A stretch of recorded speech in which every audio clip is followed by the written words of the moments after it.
Okay students, तो last class में हम लोगों ने कुछ lab preparation of nitric acid के बारे में डिस्कशन किया था।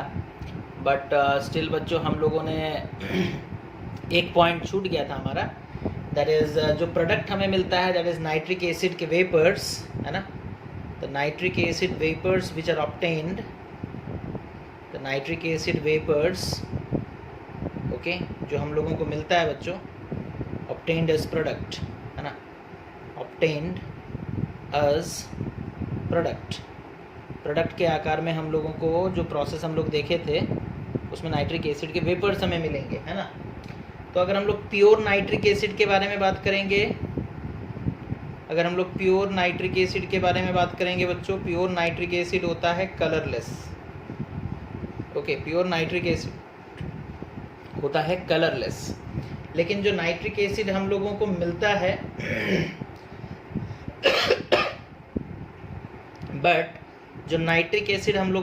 है nitric acid obtained in laboratory और in lab preparation is slightly yellow in colour, ठीक है। तो प्योर नाइट्रिक एसिड तो बच्चों कलरलेस होता है, लेकिन जो नाइट्रिक एसिड हम लोगों को लैब में मिल रहा है वो स्लाइटली येलो कलर का है ना। अच्छा, तो ये हो क्यों रहा है, ये येलो कलर कहाँ से आ रहा है ना बच्चों।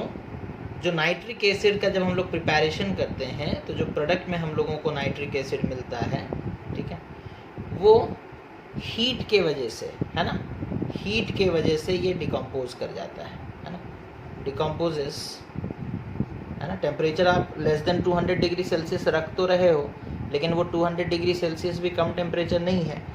उतने ही टेम्परेचर में बच्चों क्या होगा, HNO3 डिकम्पोज करेगा और नाइट्रोजन डाइऑक्साइड फॉर्मेशन करेगा, ठीक है। क्या फॉर्मेशन करेगा, द नाइट्रोजन डाइऑक्साइड, ठीक है।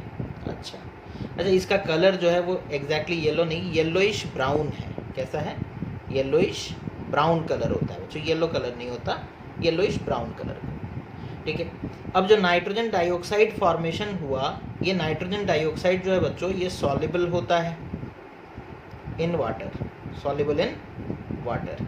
अब जो हमारा प्रोडक्ट है वो उसमें नाइट्रिक एसिड जो हम लोग प्रिपेयर किए उसमें थोड़ा बहुत वाटर तो होगा ही, है ना। अच्छा, तो ये नाइट्रोजन डाइऑक्साइड जो बना, जो सॉल्युबल इन वाटर है और इसके पास एक कलर है बच्चों, है ना, दैट इज रेडिश ब्राउन। ये खुद रेडिश ब्राउन कलर का होता है ना। और ये वाटर में डिज़ोल्व हो जाता है या नाइट्रिक एसिड में डिज़ोल्व हो जाता है, ठीक है। ओके, ये नाइट्रोजन डाइऑक्साइड जो है it is soluble in water as well as in HNO3, soluble in HNO3, ठीक है। And this nitrogen dioxide imparts the yellowish brown color, okay, the yellowish brown color, okay, the yellowish brown color। तो ये समझ में आ गया। अगर pure nitric acid जो होता है बच्चों वो कलरलेस होता है, सिर्फ 100% नाइट्रिक एसिड होगा तो कलरलेस होगा, या फिर नाइट्रिक एसिड और वाटर भी होगा तो कलरलेस होगा। लेकिन नाइट्रिक एसिड जो ऑब्टेन करते हैं हम लोग लेबोरेटरी में बच्चों वो स्लाइटली येलोइश ब्राउन कलर का होता है। क्यों, बिकॉज नाइट्रिक एसिड जब हम लोग बनाते हैं तो वो टेम्परेचर हीट के वजह से क्या होता है, डिकम्पोज कर जाता है। डिकम्पोज करके नाइट्रोजन डाइऑक्साइड फॉर्मेशन करता है। ये nitrogen dioxide reddish brown colour का होता है। अगेन ये नाइट्रोजन डाइऑक्साइड HNO3 में सॉल्युबल होता है ना।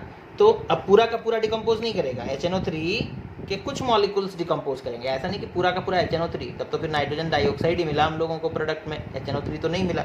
जैसे 100 मॉलिक्यूल्स थे HNO3 के, 100 मॉलिक्यूल्स में से सपोज कर लो 10 मॉलिक्यूल्स HNO3 के डिकम्पोज कर गए, 10 मॉलिक्यूल्स डिकम्पोज कर गए, ठीक है।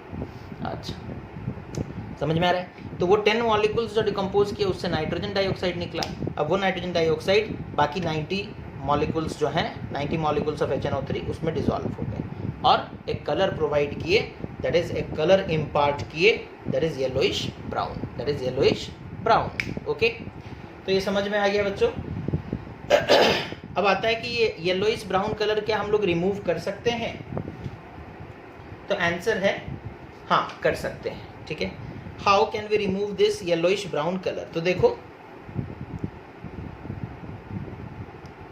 कैसे करेंगे ना बच्चों। हमारा जो नाइट्रिक एसिड था, ठीक है, वो डिकम्पोज हुआ। सपोज 100 मॉलिक्यूल्स, हम लोग एग्जाम्पल ले रहे हैं, 100 मॉलिक्यूल्स नाइट्रिक एसिड था, उसमें से 10 मॉलिक्यूल्स जो है वो डिकम्पोज होगा और 90 मॉलिक्यूल्स जैसे का तैसा वैसे ही रह जाएगा। सपोज अब ये 10 नाइट्रिक एसिड का जो मॉलिक्यूल्स डिकम्पोज होगा, इसमें से सपोज कर लो नाइट्रोजन डाइऑक्साइड गैस बनेगा। ठीक है, अच्छा, अब ये नाइट्रोजन डाइऑक्साइड गैस इस 90 HNO3 के मॉलिक्यूल्स के साथ मिक्स होकर के रहेगा, है ना, क्या हो जाएगा? मिक्स। अब हम लोगों को क्या करना है? तो हमारे पास एक मिक्सचर अब बचा बच्चों, है ना, नाइट्रिक एसिड भी है, उसमें नाइट्रोजन डाइऑक्साइड भी है। व्हाट वी विल डू ना, we will bubble which gas? Na carbon dioxide gas through this mixture. Okay, now we are having a mixture of suppose 90 molecules of HNO3 plus 10 molecules of nitrogen dioxide, let it be. Okay, what we will do, we will pass okay, carbon dioxide gas. अच्छा, carbon dioxide gas क्या करता है बच्चों ना, carbon dioxide gas या फिर air भी ले सकते हो। ठीक है, जब ये इनके थ्रू पास करेगा ना, तो ये लोग क्या करेंगे ना, नाइट्रोजन डाइऑक्साइड को they will drive it out. Okay, drive it out through the mixture, through the mixture. Okay, that is the solution, that is the solution. Okay, तो इस तरीके से नाइट्रोजन डाइऑक्साइड और नाइट्रिक एसिड के mixture से जब air और carbon dioxide gas को पास किया जाता है, तो they will drive out the they will drive out nitrogen dioxide from that mixture. और एल्स क्या हो सकता है? एयर भी भेज रहे हो तो नाइट्रोजन डाइऑक्साइड का ऑक्सीडेशन हो सकता है, और ऑक्सीडेशन के होने पर वो फिर से नाइट्रिक एसिड में कन्वर्ट भी हो सकता है ना, तो ये भी कराया जा सकता है। तो दोनों ही केसेस में बच्चों, या तो वो नाइट्रोजन डाइऑक्साइड को ड्राइव आउट कर दिया जाए, बाहर निकाल दिया जाए, या फिर नाइट्रोजन डाइऑक्साइड को नाइट्रिक एसिड में कन्वर्ट कर दिया जाए। तो नाइट्रोजन डाइऑक्साइड नहीं रहेगा तो उसका येलोइश ब्राउन कलर नहीं रहेगा, and it will again become colourless. दूसरा तरीका क्या है? दूसरा तरीका है कि जो हमारे पास मिक्सचर है ना, जो हमारे पास मिक्सचर है, ये मिक्सचर, इसमें हम लोग ढेर सारा वाटर ऐड कर देंगे। वाटर ऐड कर देने से क्या होगा बच्चों? सोल्यूशन डाइल्यूट हो जाएगा, solution will become very dilute, है ना। और जब सोल्यूशन बहुत ज़्यादा डाइल्यूट हो जाता है बच्चों, तो क्या होता है ना, ये नाइट्रोजन डाइऑक्साइड गैस जो है ये वाटर में डिज़ोल्व होने लगता है और उसका कलर फेड होने लगता है, कलर जो है वो फेड होने लगता है। बहुत सारा पानी है, थोड़ा सा नाइट्रोजन डाइऑक्साइड गैस है ना। हम बोलेंगे हम एक तालाब में या एक नदी में हम ले जा करके कोई एक कलर, थोड़ा सा एक ड्रॉप डाल देंगे तो वो क्या बहुत ज़्यादा कलरफुल कर देगा। लेकिन हाँ, अगर हम एक 5 ml लिक्विड लिए, ठीक है, उसमें थोड़ा सा अगर हम कलर डाल देते हैं तो वो पूरे लिक्विड को कलरफुल कर देता है। तो दैट काइंड ऑफ थिंग। यहाँ पर वाटर बहुत ज़्यादा अमाउंट का है, जिसके वजह से थोड़ा सा नाइट्रोजन डाइऑक्साइड गैस कलर उतना प्रोवाइड नहीं कर पाएगा, and ultimately the nitric acid solution will look colourless. Okay, इसके बाद बच्चों ये तो हो गया लैबोरेटरी प्रिपैरेशन। अब हम लोग देखेंगे इंडस्ट्रियल लेवल पर हम लोग किस तरीके से प्रिपेयर कर सकते हैं, है ना। जब हमें बड़े मात्रा में लार्ज स्केल प्रोडक्शन करना होगा तब हम क्या करेंगे? That is the industrial process और manufacture of nitric acid. Okay, manufacture of nitric acid, और प्रोसेस का नाम क्या है बच्चों? That is Ostwald's process. Ostwald's process, ठीक है। तो इंडस्ट्रियल लेवल पर किस तरीके से मैन्युफैक्चर होता है नाइट्रिक एसिड, है ना। इन्हें इस पूरे प्रोसेस को बच्चों स्टेप्स में डिवाइड कर दिया गया है ना। The whole process is divided into different steps. Okay, पहले स्टेप में ये करना है प्रिपेयर, दूसरे स्टेप में कुछ और प्रिपेयर करेंगे, फिर इस तरीके से अलग अलग चैम्बर्स बना करके हम लोग चैम्बर वाइज क्या करेंगे ना, रिएक्शंस करवाएंगे और फाइनल प्रोडक्ट हम लोग ऑब्टेन करेंगे। तो 3 स्टेप्स में बेसिकली हम लोग रिएक्शन को कैरी आउट करते हैं, है ना। तुम उसे स्टेप 1, स्टेप 2, स्टेप 3 बोल सकते हो, है ना। देखो स्टेप 1 में हम लोग क्या करवाएंगे, ठीक है। स्टेप 1 में क्या होता है बच्चों, दैट इज हम लोग स्टेप 1 में कैटालिटिक ऑक्सीडेशन करते हैं। किसका?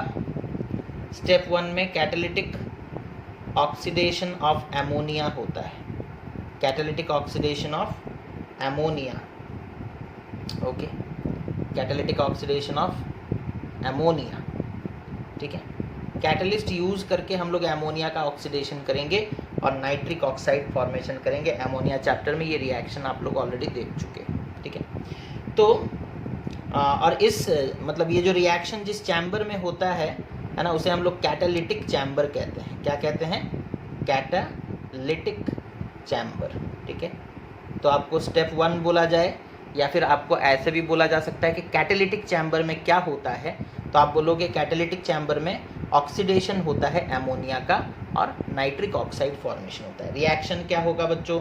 That is NH3 plus O2, ठीक है। कैटलिस्टिक चैम्बर है तो कैटलिस्ट यूज़ होगा प्लैटिनम, ठीक है।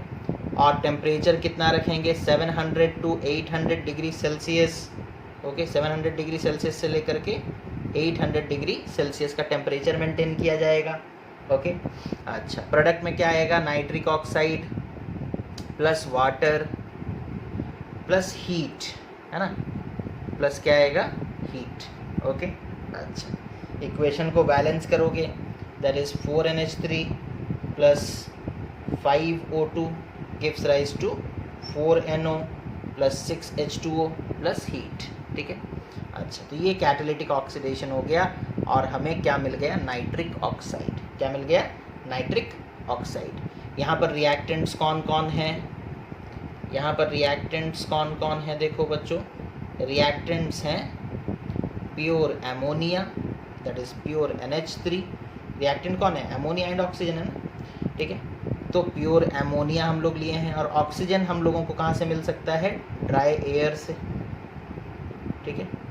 ड्राई एयर क्यों ले रहे हैं बच्चों? Because ammonia is highly soluble in moisture, water. तो अगर तुम मॉइस्ट एयर लोगे तो एमोनिया उसमें डिजॉल्व हो जाएगा, इसी के लिए ड्राई एयर लेते हैं, ठीक है। अच्छा, what is the ratio of reactants? यहाँ पर जो रिएक्शन होता है उसमें रेशियो ऑफ रिएक्टेंट्स क्या है?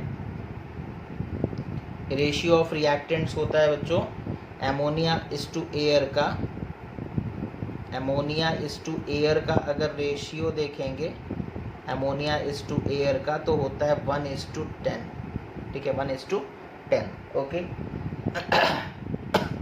देख रहे हो 4 मॉलिक्यूल्स एमोनिया। यहाँ पर देखो 4 मॉलिक्यूल्स एमोनिया को 5 मॉलिक्यूल्स ऑक्सीजन चाहिए, है ना, 5 मॉलिक्यूल्स ऑक्सीजन चाहिए।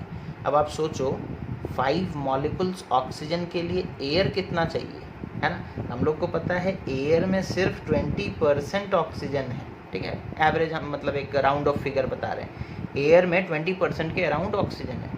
मतलब अगर आप 10 लीटर एयर लेते हो तो उसमें आपको 2 लीटर ऑक्सीजन है। समझ में आ रहा है? तो इसी के लिए हम लोग यहाँ पर air ammonia is to air का रेशियो 1:10 रखें, बिकॉज अगर आप 10 लीटर एयर लोगे तो आपको 2 लीटर क्या मिलेगा? ऑक्सीजन मिलेगा, ठीक है। तो हमें तो ऐसे भी ऑक्सीजन ज़्यादा ही चाहिए तो हम रेशियो बढ़ा करके लेते हैं, रेशियो बढ़ा करके लेते हैं। ओके, तो ये हो गया रेशियो ऑफ रिएक्टेंट्स बच्चों। उसके बाद हम लोग कैटलिस्ट कौन सा यूज़ कर रहे हैं ना, हम लोग कैटलिस्ट इस पर्टिकुलर रिएक्शन में हम लोग कैटलिस्ट यूज़ कर रहे हैं प्लैटिनम, ठीक है, प्लैटिनम गॉज, ठीक है।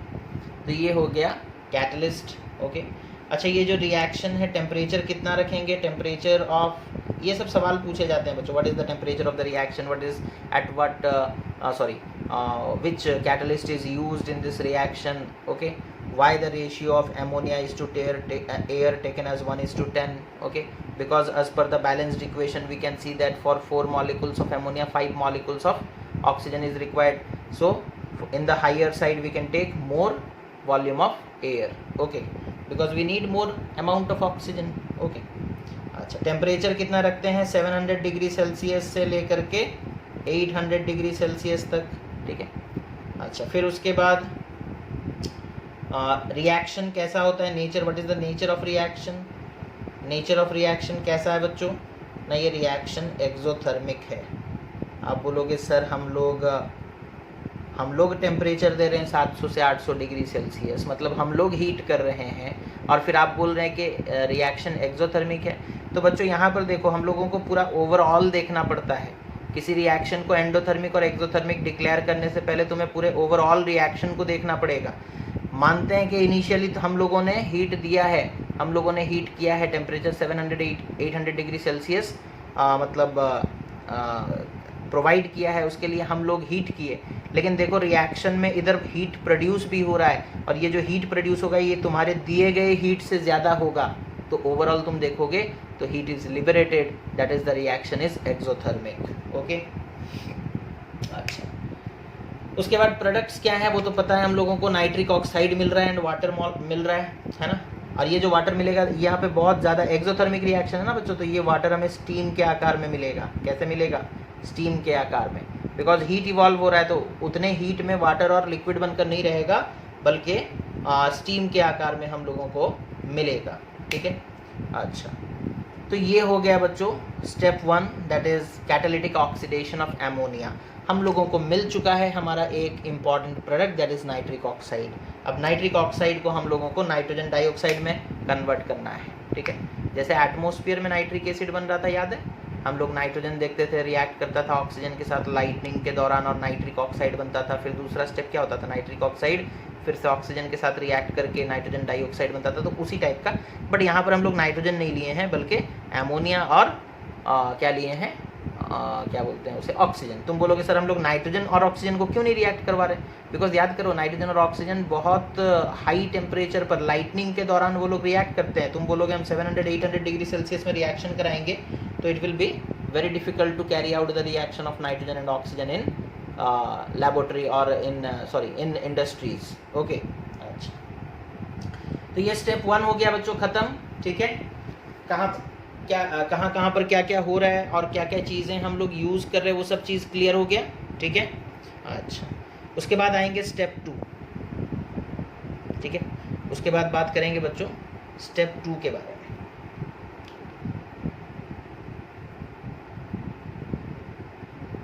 स्टेप 2 को हम लोग ऑक्सीडेशन चैम्बर कहते हैं. इसे हम लोग क्या कहते हैं, ऑक्सीडेशन चैम्बर. इस चैम्बर में ऑक्सीडेशन होता है. किसका ऑक्सीडेशन, नाइट्रिक ऑक्साइड का, है ना. तो इस चैम्बर में होता क्या है बच्चों ना, इस चैम्बर में conversion of nitric oxide to nitrogen dioxide किया जाता है ना. Conversion of nitric oxide to nitrogen dioxide. कुछ ज़्यादा नहीं करना है. जो नाइट्रिक ऑक्साइड पहले स्टेप में हमें मिला था, स्टेप 1 का प्रोडक्ट था ना, स्टेप 1 का प्रोडक्ट क्या था, नाइट्रिक ऑक्साइड था प्लस वाटर था. ओके. अब जो नाइट्रिक ऑक्साइड था वो हमारे काम का है, उसे हम लोग स्टेप 2 में यूज़ करेंगे. तो स्टेप 2 में नाइट्रिक ऑक्साइड लिए बच्चों और उसे ऑक्सीजन के साथ रिएक्ट कराएं. टेम्परेचर ज़्यादा नहीं, 50 डिग्री सेल्सियस ही देना है और हम लोगों को नाइट्रोजन डाइऑक्साइड मिल जाएगा. क्या मिल जाएगा, नाइट्रोजन डाइऑक्साइड. ठीक है. तो ये हो गया स्टेप 2, और कुछ नहीं करना है इसमें. ठीक है. पूछेगा टेम्परेचर कितना है, 50 बोलोगे. टेम्परेचर कितना है, 50 डिग्री सेल्सियस. ओके. तो स्टेप 2 में सिर्फ नाइट्रिक ऑक्साइड को ऑक्सीजन के साथ रिएक्ट करा दिया जा रहा है और वो नाइट्रोजन डाइऑक्साइड बन जा रहा है. दैट मीन्स ऑक्सीडेशन हो रहा है. क्या हो रहा है, ऑक्सीडेशन. ओके. अच्छा उसके बाद हम लोग पढ़ेंगे बच्चों स्टेप 3. ठीक है. स्टेप 2 खत्म हो गया बच्चों, सिर्फ ऑक्सीडेशन करना था और कुछ नहीं. ओके. उसके बाद step 3, that is the final step, है ना. Step 3 that is the final step.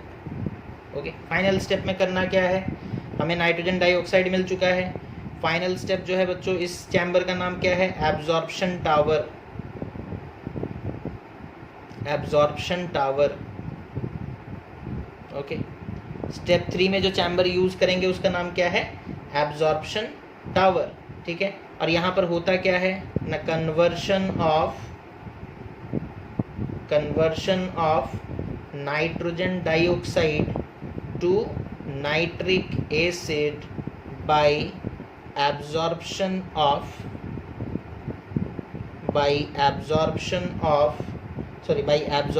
In water in the presence of excess air,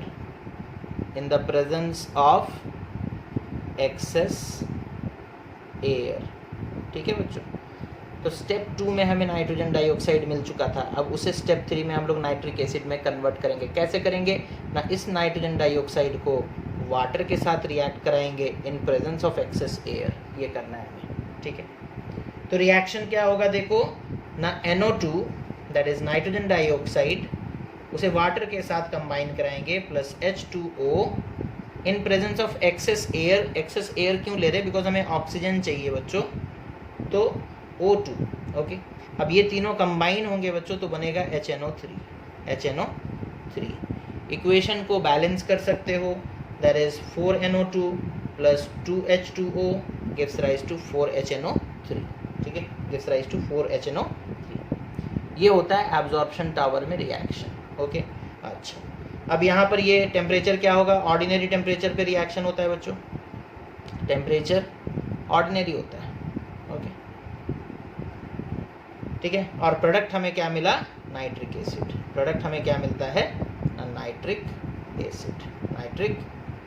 acid. Okay, ठीक है बच्चों, तो आज हम लोग मैन्युफैक्चर के बारे में पढ़े और नेक्स्ट वीडियो में हम लोग देखेंगे कि जो अलग अलग स्टेप्स में हम लोग देख रहे थे कि कहीं पर मतलब एमोनिया और मतलब जो एयर लिया जा रहा था उनका रेशियो ज़्यादा था, क्यों मतलब 1:10 का रेशियो लिया गया, टेम्परेचर क्यों इतना मेंटेन किया गया, इन सारे चीज़ों के बारे में हम लोग अपने नेक्स्ट वीडियो में बात करेंगे।